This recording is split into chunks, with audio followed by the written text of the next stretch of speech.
Blog Talk Radio. Hello everyone, good morning. This is Lori Smith on Blog Talk Radio. It is 6 o'clock here in the morning, Calgary, Alberta, on Thursday, July the 15th. I'm happy to be here. This is One Child Abuse Survivor to another 30 minutes live internet streaming radio broadcast from blogtalkradio.com. I have the chat room open if anybody would like to come and sit in there. It's a little early, but if you're up, no, that'd be great. I want to continue talking about the ASCA, Adults Surviving Child Abuse .org.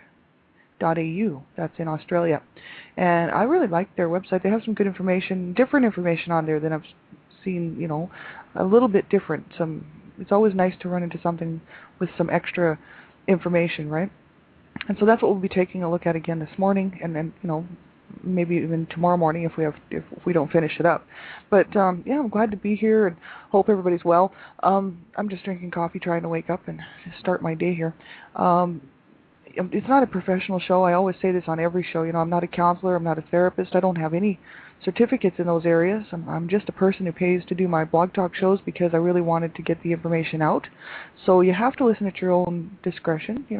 The topics of abuse can be very sensitive, and if you're a survivor who is just beginning your healing journey, it could trigger you, and lots of things can trigger us, right? And so we have to be sure that we're going to be comfortable with the topic and okay, that we're feeling okay and well enough to actually listen to the show. So, if it makes you uncomfortable, be sure and turn the show off. You won't be hurting my feelings at all. And, if you're a young person under the age of 18, I ask that you just have someone listen to the show with you so that you can, get some help with questions you might have, and as well, just so that you can make sure it's something that you should be listening to, because ultimately it is about stopping child abuse. It is about, to stand up and say, that we really need to change this thing, and that children, should never be abused. They deserve to have a good life, and, it's ultimately all about children. But there's a lot of adult material on my shows, and so I don't know how young the players are, how young the children are, and I don't know where the players are. So I don't know who's listening, see. So if you're a young person under the age of 18, I just ask that you have permission to listen to my show. So thanks, everybody, and we'll just get started on this. This is some good information. I'll give you the link again and everything. Adults Surviving Child Abuse. It's www.asca.org.au. And it's Adults Surviving Child Abuse. We were looking at the section on their website called Life Problems and Abuse, and we had we're working through there's six key areas that this Breer, B-R-I-E-R-E, in 2006 identified 6 key areas in which child abuse affects psychological function in adult life. And so we've been going through those, and the first one was negative pre-verbal assumptions and relational schemata. 2 conditioned emotional responses to abuse-related stimuli, and then that's when adult survivors encounter situations, words, or experiences that remind them of their childhood abuse. So we went through that. We went 3 implicit sensory memories of abuse, and 4 narrative autobiographical memories of maltreatment, and 5 suppressed or deep cognitive structures involving abuse-related material. And that's what we were talking about yesterday. And 6, inadequately developed affect regulation skills. And it's we'll start right there. It says, deprived of natural patterns of learning and development, survivors frequently find themselves overwhelmed by everyday situations and relationships. They often develop avoidant coping styles in order to lessen the pain of their past abuse and escape the discomfort of the present. And this avoidance can take any number of forms, including including withdrawing from social situations, avoiding sabotaging personal relationships, self-medication through alcohol or drugs, or self-harming in order to dissociate and or express pain. And so we know this kind of stuff can happen, and with the material that I've looked around at, I haven't gone through any therapy or anything like that. It's all self-help for me, and also group support. Getting some help from people who were, survivors as well, and just having the ability to communicate with other people who have been abused, and talk to them and listen to them and learn something. You know what I mean?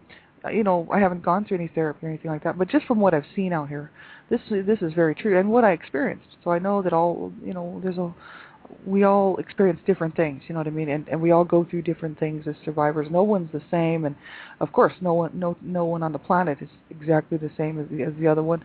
So we're going to, deal with different things and whatnot. But some of this stuff, definitely, I know what it's about because it affected me as well. And I know so many people, who actually, sort of been through the same type of thing or worse, you know what I mean? So that's just that's so true, just avoidance, you know what I mean? I know that I was able to do that for a long time. Periods of time it would come back and it would kind of, the feelings and the feelings of self-worthlessness and the low self-esteem issues and just the flashbacks and just memories and whatnot would come back and sort of haunt me. And then I'd probably slip into a bit of a depression. I'm sure that, if I had been diagnosed, somebody might have called it depression. I wouldn't call it manic depression. My mom was manic depressive, where she would go to bed for days and days and days, and you just didn't want to cope, didn't want to deal with anything, so she would just go to bed. You know what I mean? And so she was very depressed. And my brother committed suicide, and he tried many times, and he finally made it.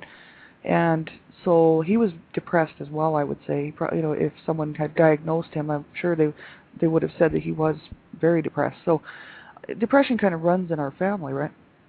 And so, but I've never gotten to the point where, well, okay, I can't say that. When I was younger, sometimes, like just depending 20s and 30s, sometimes I would retreat to my bed. But now, I don't do that. I stay pretty busy, and I continue to go to work. It doesn't affect me like it used to. And even before, I started to really work on my healing, which was 3 years ago, I was still able to function. I was still able to go to work. There might have been a few days, during the year where I'd be feeling so down, I'd just take a day off and just have a me day, just to allow myself to sit there and deal with this stuff, you know what I mean?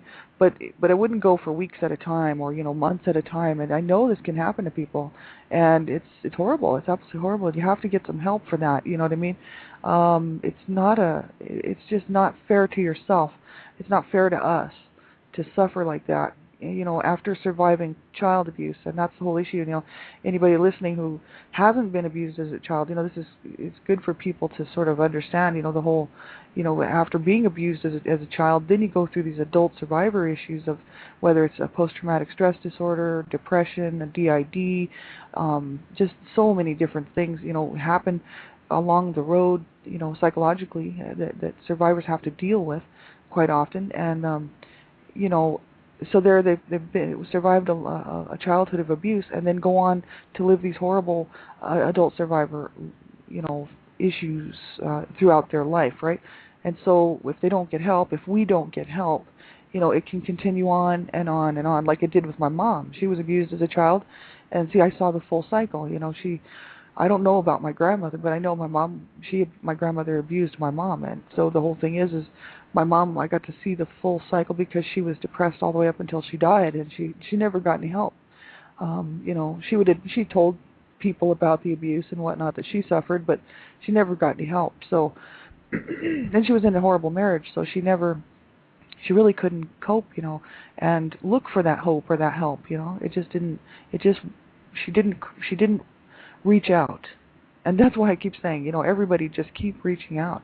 At some point we have to reach out and get some help and, allow ourselves to heal so that we can have a good life. I just thought, why do I have to suffer with this for the rest of my life? I've already been abused, and now I've spent the other, the next, however many, 20, 30 years of my adult life walking around in this shell of an existence, really, wondering why I'm even still here and why I belong, why I should stay here. And then I thought, that's just stupid. You know what I mean? Like, if I'm going to do that for the rest of my life, that's just not good. We deserve to have a good life and feel good about ourselves and be able to move forward and like I was saying yesterday, go for those goals and dreams and set those goals, reachable goals, so that we can learn that we can do stuff, and we can, even if we try and fail, at least we try. And but just to allow ourselves to suffer for our whole entire lives, as an adult, away from the situation, but yet it still haunts us. And so that's why it's very important for people to get help, because it's not right. The abuse, first of all, wasn't right, that we suffered as children. That was not right at all. And so then to continue to allow it to destroy our lives as adults, that's not right. There's nothing right about the situation at all. So, there's ways to cope. We can learn. We can learn how to change a lot of the behaviors that we learned as children were pushed on us, and it's not even our fault, half of these times. So like, the self-harming or the drug use or the sabotaging, self-sabotaging and whatnot. But sometimes we don't realize we're doing it. So it takes, because it's so natural to us, right? Because we grew up like that. We've been doing that same thing for so long, whatever it is, right? That's harming us, or that's causing us to not be allowed to move forward and not heal, and by doing so, it's not even our fault. We don't recognize those behaviors because a lot of times, it's just natural for us, second nature. And I know I talked about that on my show not too long ago. I have those issues where I think, am I self-sabotaging? I wouldn't recognize it. It's my own behavior, and it's something I've been doing forever. So I thought to myself, it'd pretty be interesting if I could talk to somebody who, like a therapist or counselor, who could point out to me some of the areas that they thought that I might be self-sabotaging. It would be quite interesting to see what they would say, because what I think I'm doing pretty good, but somebody else might come along and say, yeah, but you are self-sabotaging. And that would be so interesting for me to see that, because in my own mind and in my own life, I don't see where I'm self-sabotaging. You know what I mean? But as far as self-harming and stuff like that, I did do some of that, and I started to do that actually in my 30s, and was working my way into my 40s, and decided not to do that anymore because I thought nobody cares. I sat there on the couch and I just thought, why am I doing this? This is like stupid. Nobody cares anyway. I could fall dead on the planet, and okay, people would cry a little bit at my funeral, but nobody's really going to care. And really, nobody would have really shown up to my funeral either. Maybe my sister might have been there, and that, the odd person. It would have been very small. So, and this is the whole issue. I thought, nobody's going to care. Why am I doing this? I'm just hurting myself more, which I've already been hurt enough. But that was my reason for coping with my reason for self-harming, was just to show the pain that was going on inside my heart. It wasn't to feel anything. I could feel I was actually feeling a little bit too much, and that's the thing. It was my emotions were coming in a little bit too strong. So it wasn't to, a lot of times survivors will self-injure just so that they can feel something. They get to the point where I've talked to many good friends of mine who have dealt with this, and they say, really, we don't self-injure to necessarily show the pain in our heart. We're self-injuring because we need to feel something. And so a lot of times survivors will cope that way. And the whole issue is there's other ways. There's better ways. So that's, I do a lot of work on looking around at what is a better way to cope than self-injuring. Because I sit there and I think, hey, we've been injured enough, haven't we? How many broken bones and how many of these abuse-related injuries that we had to suffer as children? Do we have to inflict more damage on ourselves after the abuse? Is this something that we have a sign on our head that says, well, I just have to be abused my whole life, so I'll just abuse myself? Or, that bothered me, and I thought, why am I doing this? Nobody's going to care, and, this was just going to injure me more, and then I thought, that's just stupid. So I did have to get a grip on it and realize that what I was doing was dumb, and start working on myself. And that was about 3 years ago. So that's the thing. Just keep on, looking for something that will help. And there is good information out there. And if you're self-injuring, and self-harming, and get some help, right? I know lots of people who self-injure, and they go to counselors, they see their doctors. They're still self-injuring, but the thing is that they get help, right? So that eventually they might be able to learn how to cope differently, learn different ways of coping, and just know that, you're not alone in that, and that lots and lots of people do that, and that there is help out there for people who are doing that.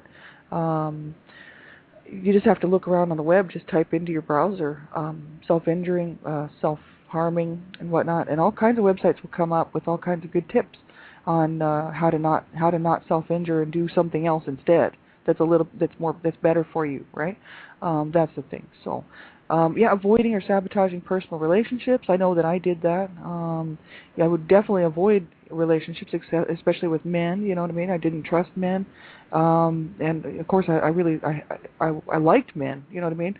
Like my preference was men, but the thing is I didn't trust them. So, I thought they were, if I would be in a, I wanted to have a husband. You know what I mean? And that would be a man, a male. But the thing is I didn't trust men. So it was hard for me to have any kind of relationship with a man. You know what I mean? And so those type of things I would definitely avoid. I had lots of opportunities to go out on dates and whatnot, and guys would ask me out and whatnot, and they'd be like, well, I really like you, you know what I mean? You're a nice girl, and we should hang out, and I would just be like, you know what I mean? Because, I might have to hurt them. My whole issue was I was afraid I'd have to do something if that person turned against me, that I would use violence as a resource, as a way to protect myself. So, I thought that was what was in my mind, because my family we were so screwed up as a family.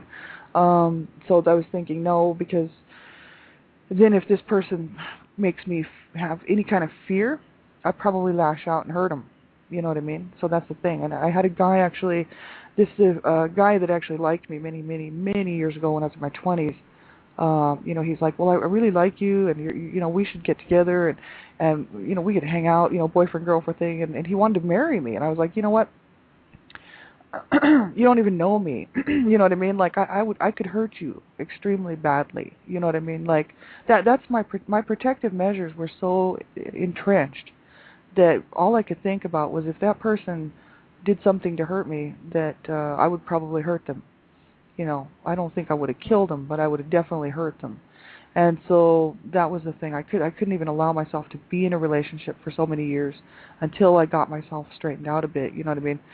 As far as realizing that, okay, if I want to learn to trust, I'm going to have to, to really let people trust me, and I got to try to trust them. And this has been a huge issue for me my whole life. So, it's very, very hard. And even friendships, I'm very, very protective of myself, of who I let into my life, and I'm very good about cutting people off. And it's unfortunate sometimes because I cut people off without realizing that people make mistakes, and sometimes a friend will do something, and I take it really hard, and I cut them completely out of my life, when actually, people make mistakes, and I don't sometimes give people another chance. And it's just because it's protection. It's just to protect myself, right? So, there's lots of things that people do, adult survivors will do just to protect themselves, you know what I mean? Or to try to feel something, or, whatever. And that's why it's so important, that we stop child abuse, right? So we don't have any more children growing up with this and having to work through these issues, because it's a lifetime, it takes sometimes a lifetime to work through this stuff, you know what I mean? I think.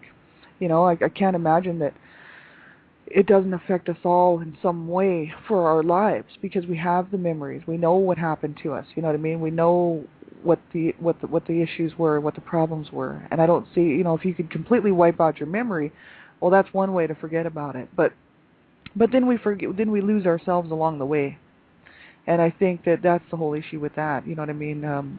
I am who I am, and regardless of everyone's experiences are different. We are who we are, So if we wipe out every single memory, well, then we're who are we? You know what I mean? So that's the whole issue. I don't, it's hard. I know. I've done a lot of thinking about this kind of stuff, sort of try to do some deep thinking, and just because I used to think, why can't I just forget this, and move on? And but then I thought, do I really want to forget this? Because the whole issue being is it was wrong. I want to make some changes, and I want to try to help stop this mess.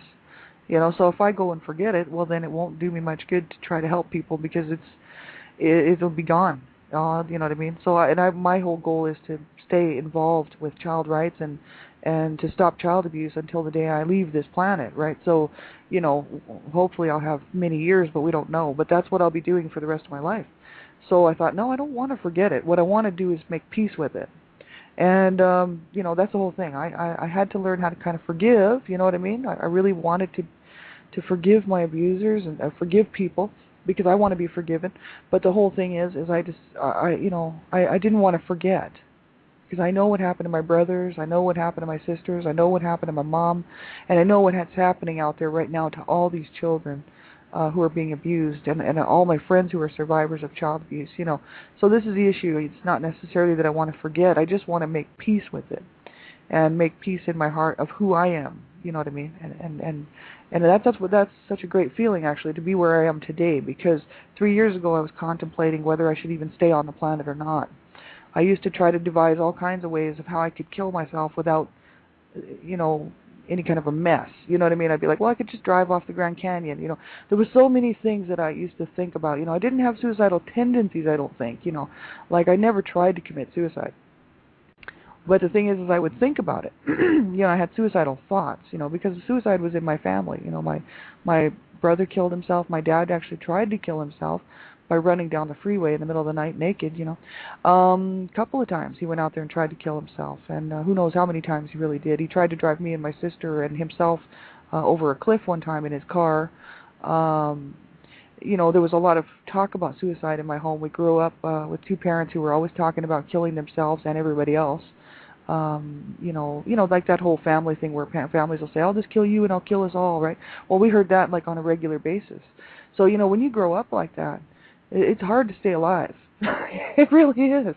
Because you're always thinking of, hey, I could kill myself. You know what I mean? It's like when you grow up like that, that's an option. Our parents made that an option for us. You know what I mean? By doing what they did, and by bringing us up to think that we didn't deserve to be here, they should have killed us. And I heard that often. My mom would just say stuff like, I should have just let you rot in your diapers and kill you, and I could just knock your head off and kill you right now. Things like that. That was a daily sort of a thing for me. You know what I mean?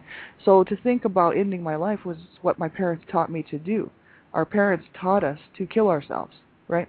And that's really sad. You know what I'm saying? My brother killed himself. My other brother died of a drug overdose in a shelter. He knew what he was doing. He knew he'd kill himself eventually. He just took a different way out. So suicide was always on my mind. I just never attempted it because there was something fighting all the time to stay alive. And at the age of 41, I finally said, okay, enough is enough. I will never ever think about that again, because I'm going to fight to live instead of fight to die. And I'm going to fight to stay here and bring along as many people with me as I can to the finish line, because what happened to us was incredibly wrong. And it's not your fault. If you're listening to this and you're a survivor, you did not deserve that, any of that, whether it's verbal abuse, emotional abuse, psychological abuse, physical abuse, and sexual abuse. You didn't deserve any of it. It wasn't yours. That's not your fault. And so you have to learn how to love yourself, and how to cope and make peace within your heart, and have hope, for a life, for a future that is so much better than what we've been given, And we're the only ones that can do it. See, that's what I realized, and I recognized that within myself. I thought, man, no one's going to be able to do this for me. I'm going to have to do it myself. And it's a long, hard haul. It certainly is. But we have to be our own best advocate, Like these websites say that, and some people might think, well, I've heard that before, that's just stupid. But you know what? It's so true. We have to become our own parents, really. We have to become our own nurturers. We have to undo the damage. We have to go back and learn how to nurture ourselves and comfort ourselves. And we have to learn how to love ourselves like our parents should have, and that we should have had that bond, right? Basically, we have to create a bond with ourselves and say, you know what, I do deserve to be here, and I'm gonna get help, and I'm gonna do the best job I can to make it, right? I hope everybody will do that. I mean, we did not deserve to be brought up the way that we were, and it's unfortunate. And I'm so glad that I had something happen to me that allowed my mind to see the other side of this, and to not be the victim anymore, and to see the survivor side and say, wow, no, I'm going to move on. I'm going to survive this, and I'm not going to fight to die anymore. I'm going to fight to live, and I'm going to fight to have a good life. And that's what I hope that you all will do as well, because it's so important, right? And as far so don't ever, if you have suicidal tendencies, man, get some help. Suicide is not the answer. See, my brother, that's what I don't mind talking about this stuff, because my brother, when he killed himself, he lost every opportunity to have a good life. So he's gone.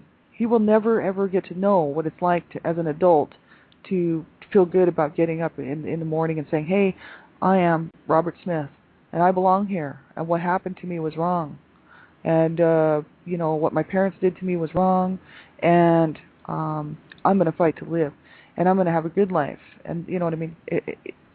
So now he has no opportunity for that. So he was born into hate. He lived his whole life in hatred. You know what I mean? Because our parents hated us. They hated everything. They hated each other, and they just hated life. So, you know, he was born and brought up in hatred, right? And so then he hates himself, right? So then he spent his whole life hating himself and then killed himself. So he never, ever had a day of peace in his whole entire life where he could sit back and say, I am Robert Smith. I belong here. I was born. I did not deserve that. And so I'm going to move forward. I'm going to have a good life. That's what I would like to see him do, but now it's too late. You know what I mean? He's gone. At the age of 33, he took his life. And so I know some other people who have committed suicide as well, different people in my life around, different times. And it's not an option. Absolutely not an option. Never, ever, ever, ever kill yourself. Never. Because you then lose every opportunity to win this fight because, you know what I mean?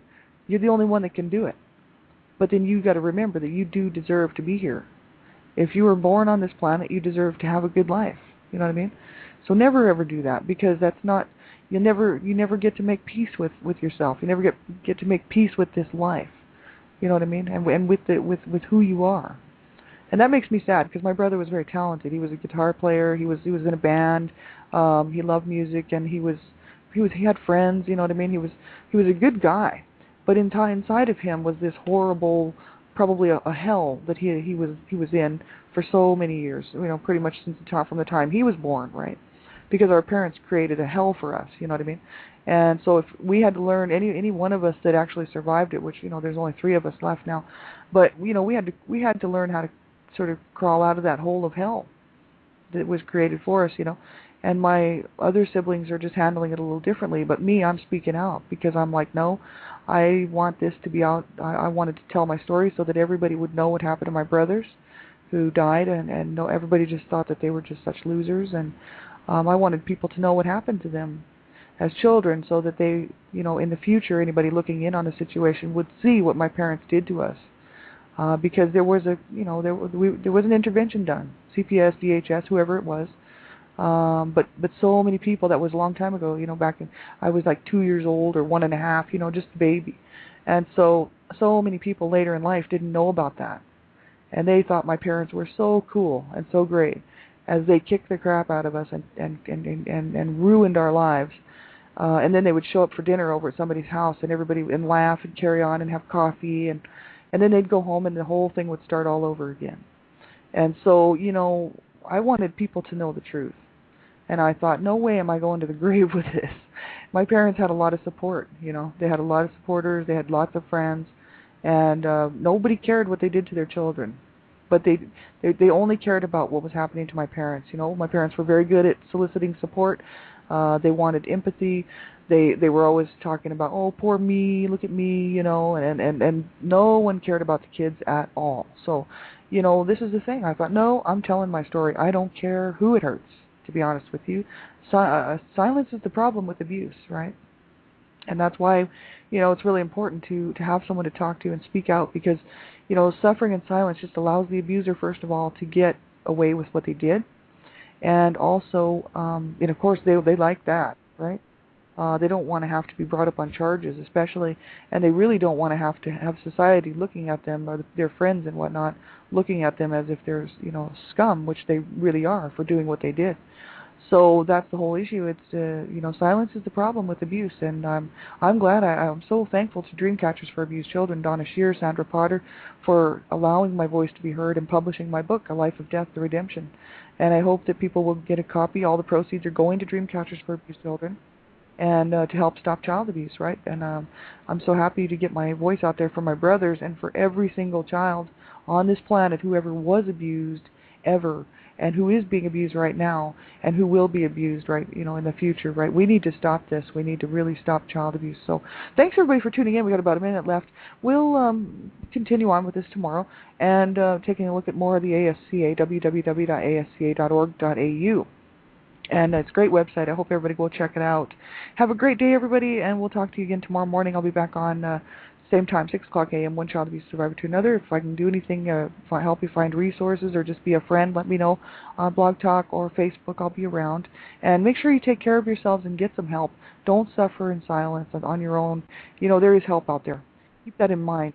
And remember that you do deserve to have a good life. We do count. We do matter.